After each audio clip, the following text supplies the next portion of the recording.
saya ingin mewawancarain kakak nih tentang plagiarisme. Boleh kenalan dulu nggak kita kak? Oh boleh, nama saya Suci Agustina, saya dari jurusan akuntansi di Universitas Negeri Medan Fakultas Ekonomi. Oh, kak boleh nggak perkenalkan diri kakak siapa?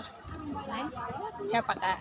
Saya Rani Oktaviani, asal dari Prodi PGMI semester 8.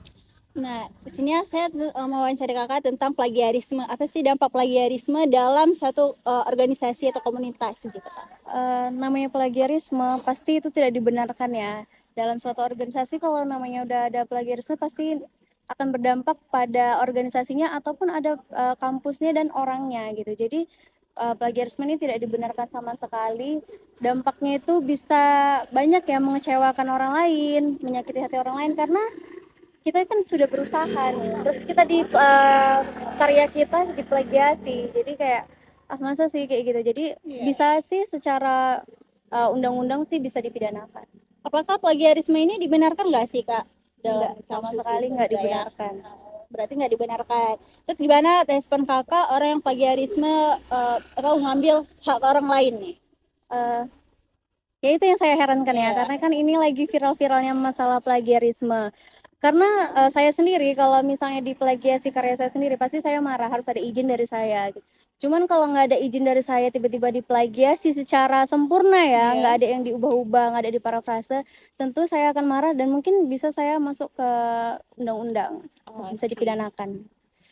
Bagaimana nih kakak membedakan antara mengutip dengan sumber dan plagiarisme? Kalau mengutip sumber, kita mengutip sumber dari misalnya dari jurnal-jurnal penelitian terdahulu. Kita parafrase, kita nggak ngambil semuanya dari karya tersebut, tapi kita parafrase, kita pakai kata-kata kita sendiri. Cuman kita permasalahannya itu kita bandingkan sama jurnal-jurnal dari penelitian terdahulu ataupun buku-buku terdahulu. Jadi bukan plagiasi. Kalau plagiasi namanya itu kan dia mencakup semua dari Iya. referensi, dari tata bahasa, dari semuanya itu kan namanya itu plagiasi. Tapi kalau misalnya kita ada parafrasenya dan jurnalnya itu atau sumber-sumbernya banyak dari referensi lain, itu yang membedakan plagiasi ataupun namanya parafrase atau dari ngambil dari sumber bacaan lain. 8. Jadi saya mau wawancara nih tentang plagiarisme. Menurut kakak, kenapa masalah plagiarisme di kampus atau profesional atau individu itu dianggap serius kak? Iya, karena plagiarisme itu awalnya kan dari kata plagiat. Artinya kita itu memplagiasi milik orang.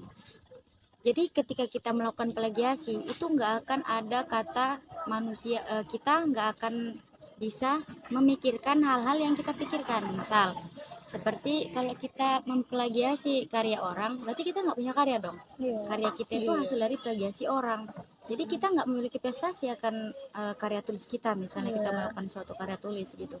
Jadi plagiarisme, makanya di UIN Sumatera Utara ini kan ketika kita menciptakan suatu karya tulis, maka harus dicek yang namanya Turnitin, cek plagiasinya. Supaya apa? Supaya ketika misal plagiasinya tinggi nih, otomatis kan mahasiswa akan berpikir bagaimana cara menunggak plagiasinya. Otomatis dia melakukan cara yang lain, misalnya seperti mencari suatu kata atau sinonim-sinonim dari kata yang lain. Jadi mahasiswa itu bisa lebih berusaha, nggak asal terima bersih aja gitu. Kakak punya pengalaman pribadi nggak di lingkungan kakak tentang plagiarisme atau ada yang melakukan plagiarisme nih? Ada banyak, karena kan kami di semester 8 itu ada pembimbing mahasiswa yang sebelum mereka melakukan seminar proposal, mereka tuh harus namanya cek plagiarisme. Nah, ketika kalau untuk skripsi ya itu biasanya 30%. Jadi mahasiswa itu harus bisa ketika dari bab 1 sampai bab 3 itu mereka harus cek plagiarisme itu harus sampai 15%. Jadi sampai bab 5 itu harus 30%. Jadi mereka harus mati-matian untuk menurunkan plagiarisme itu sendiri gitu. Berarti minimalnya 15% Ya, ya. sebelum Bagaimana nih menurut kakak peran teknologi dalam membantu plagiarisme ini? bagus sih sebenarnya Bagus, ya. teknologi ini, tapi ketika adanya teknologi yang bisa cek plagiarisme gitu kan, Turnitin. Nah, otomatis ada juga aplikasi yang bisa menemukan Turnitin, tapi eh, karena AI itu biasanya kayak menimbulkan ketidakjelasan dari setiap kata-kata yang sudah ditulis atau sudah dibuat oleh mahasiswa. iya, Jadi iya. ketika misal ada kita punya aplikasi yang bisa cek plagiarisme. Nah, cek plagiarisme tinggi nih 50%. Namun ada juga aplikasi yang bisa menurunkan plagiarisme, tapi hasilnya itu nggak jelas gitu.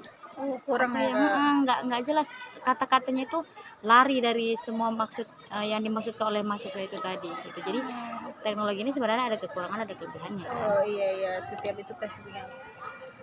Bagaimana nih langkah-langkah dari misalnya dari kampus yang dapat langkah apa yang diambil dari kampus kalau ada orang yang melakukan plagiarisme nih gitu, Kak? Ya, biasanya kalau misalnya dari prodi kami nih, Iya. misalnya kalau misalnya ada mahasiswa yang melakukan cek plagiarisme tinggi misalnya Iya. kan, yang perlu dilakukan adalah menghimbau, misalnya jangan sampai kamu melakukan plagiasi itu yang sangat sangat sangat tinggi gitu, nanti kamu ancamannya itu seperti nanti kamu lama tamat kalau misalnya iya. plagiarisme itu nggak sampai 30% gitu. Jadi ya mahasiswa harus putar otak lah bagaimana cara Iya. menurunkan plagiarisme itu supaya mereka cepat tamat kan. Iya, iya.